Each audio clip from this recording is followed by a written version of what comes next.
It may have happened to you already without you even knowing it. Hackers accessing your personal information. They can even take down entire corporations. And as the holidays approach, almost half of our shopping is expected to be done online. Many wonder how we can protect ourselves. KIMT News 3's Levi Ismail sat down with one hacker to find out how it all works. He has more from Studio 3 in a Covering Consumer special report.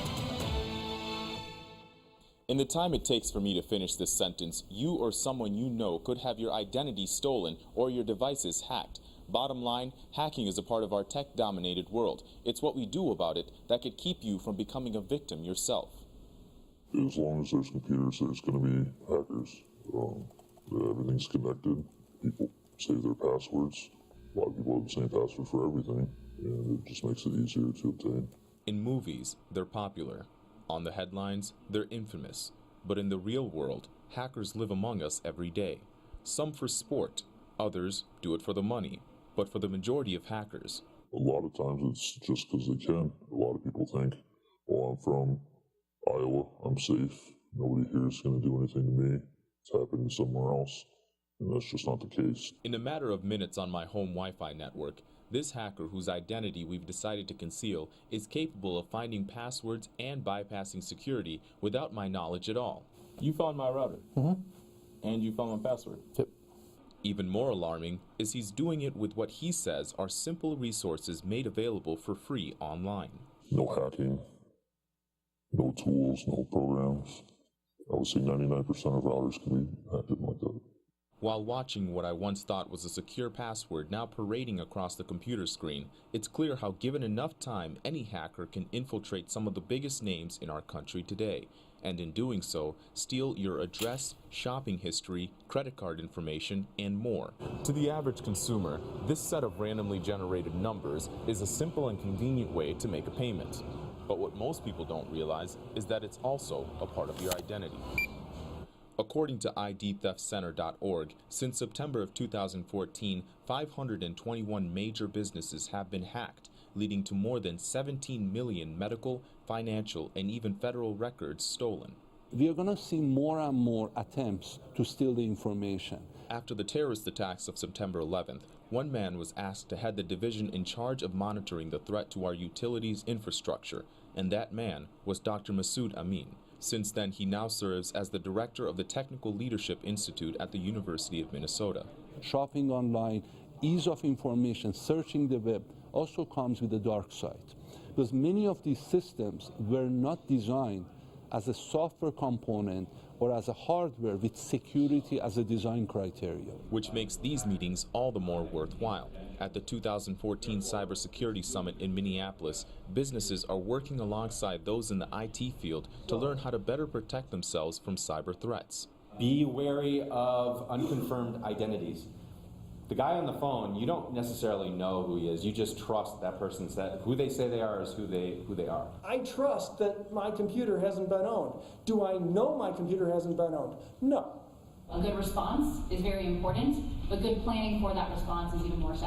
What I worry about is the kind of complacency, because people do see these attacks happening over and over again. They do become numb.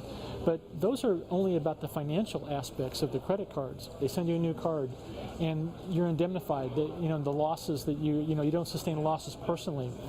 But if you've had your identity compromised, and it becomes very personal. No matter what you celebrate this holiday season, it's not going to be cheap. According to the National Retail Federation, they estimate that per person spending could reach more than $800, and 44% of that will be spent online. Your Twitter account and Amazon account are much more worthy than stealing your wallet. I mean, you have little information about where you live. You have an Amazon account, you have a credit card. They can create as many as they want. Panic is a common first response, but not the solution. According to this professor, to know how to better protect yourself this season, you first need to know how vulnerable you truly are. The consumer, everyday person is very vulnerable. And the reason why is because they like to use the same username and password for everything. So if I get one, I've got them all. Tracy Purchase is an IT instructor for North Iowa Area Community College, where he teaches students about the many threats facing consumers online each day.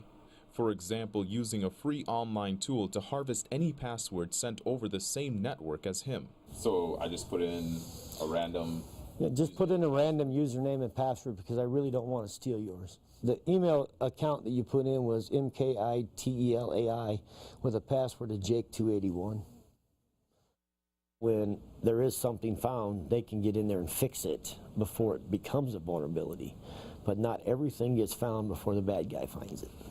Purchase says that while complete internet protection may be somewhat of a myth, there are still simple things you can do to keep from becoming a victim yourself.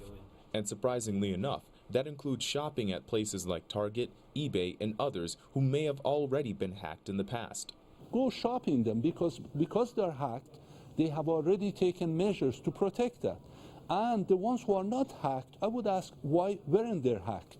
At the end of the day, it's going to take everybody working together, industry, academia, and the government working together to achieve the common goal of making our infrastructure more secure.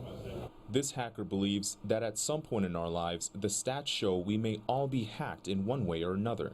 It may be a password here or a dollar there, but it's a matter of understanding what makes you vulnerable in the eyes of a hacker. Hacking is going to happen. How much of it really depends on common knowledge of the public and steps that you can take. Here are a few things that you can do to make sure your information stays safe. First, change your passwords at least once a month and keep them as random as you can.